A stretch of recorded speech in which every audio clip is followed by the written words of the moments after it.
नमस्कार। आज हूँ जुलाई 7 मंगलवार। वर्तमान पाणीपाग खबर कौन रही आसतु जाना।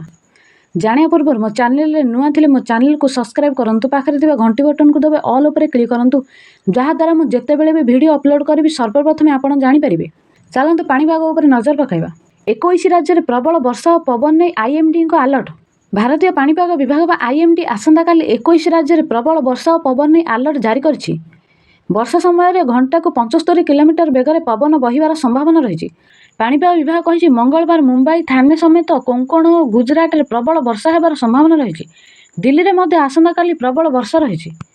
दिल्ली में यह समय सर्वाधिक तापमात्रा 34 डिग्री और सर्वनिम्न तापमात्रा 29 डिग्री रहिबो। दिल्ली, उत्तर प्रदेश, झारखंड, ओडिशा और छत्तीसगढ़ में मंगलवार वर्षा हेबो। एही सब राज्य में हठात बन्या स्थिति उपजिबार संभावना रही आईएमडी सतर्क करछि। देश में मौसुमी पूरा सक्रिय रही। दक्षिण झारखंड और संलग्न उत्तर ओडिशार उपरे गभीर अवपात रही। आसंता 24 घंटा मध्य यह उत्तर पश्चिम दिगरे गति कर छत्तीसगढ़ और पूर्व मध्य प्रदेश को जीवा संभावना रही बोली आईएमडी कहिसेंती। यार प्रभाव में पश्चिम और दक्षिण भाग में मौसुमी तीव्र होबार संभावना रही सोमवार आईएमडी कहिसेंती।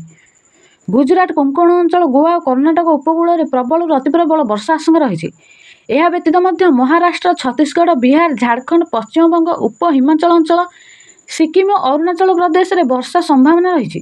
हरियाणा, पंजाब, दिल्ली, राजस्थान, मध्य प्रदेश, केरल और आसाम केतक स्थान में मंगलवार प्रबल वर्षा संभावना रही। आसाम, मेघालय, नागालैंड, मणिपुर, मिजोराम, त्रिपुरा में 6 तारीख और आसंता 12 तारीख पर्यंत बिजुली घड़घड़ी सह प्रबल वर्षा संभावना रही। एमती देश विदेश अपडेट और पाणीपागर खबर जाना मो चैनल को सब्सक्राइब कर रखि था। भल लगे भिडियोटी को लाइक करूँ। आपण अंचल में वर्षार की प्रभाव रही प्लीज कमेंट माध्यम जनातु। रहुछि नमस्कार।